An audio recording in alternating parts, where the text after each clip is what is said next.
All right, good evening, everyone. The formula quite simple for the Moose Jaw Warriors. They need a win over Edmonton in Game 4 of the East Conference Final or their season is over. Let's go to Mosaic Place where Julie Stewart-Binks is standing by. Julie?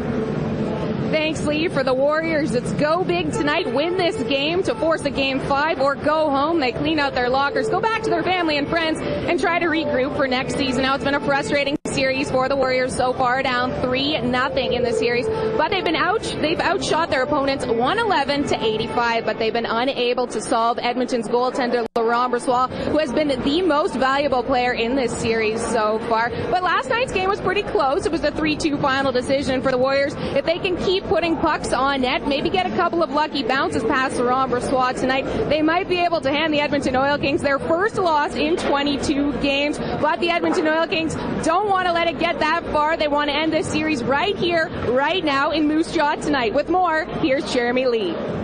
The Moose Jaw Warriors came out with considerably more intensity in Game 3, feeding off the energy generated by a sold-out crowd. However, Edmonton's speed and skill proved to be too much to handle as they hung on for a 3-2 victory. The Oil Kings expected the Warriors to step up their game and were relieved to take Game 3 in any circumstance. We found a different way to win. We got up 2-1 and kind of held on a little bit and got that third goal and put a little bit of pressure on Moose Jaw, but again, LB was outstanding and our penalty kill was solid. LB, the two most hated letters in the Warriors dressing room.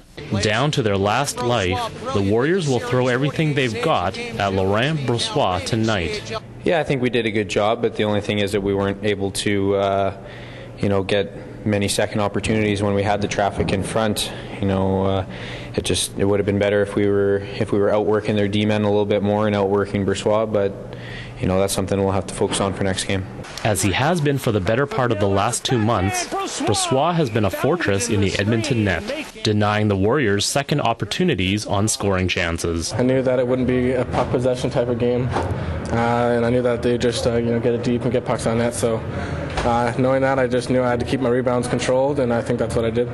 And if the Warriors want to send the series back to Edmonton, they'll have to find a way to beat a goalie that for the most part has shown himself to be pretty much unbeatable in the postseason. Jeremy Lee, TSN, Moose Jaw. Changes to the lineup tonight. Moose Jaw Warriors captain Kendall McFall will not be in the lineup after undergoing an emergency appendectomy last night. And some big news, Luke Siemens will not be starting tonight. Justin Pollock will be getting the start. He has not played a playoff game tonight, so we'll have to see if these changes help or hinder the Moose Jaw Warriors here tonight. Lee. All right, thanks, Julie. It's interesting. Spencer Tremblay was the backup for the Moose Jaw Warriors during the regular season. Not going with him either, so we'll see how the Warriors can do in Game 4. Thanks a lot. All right, the football and Riders held their first day of mini camp at Mosaic Stadium, and the hottest trend in the stands were blankets and roster sheets, especially with all the new faces on the field. We all know that in this business, change is a part of it, and there were a lot of changes made.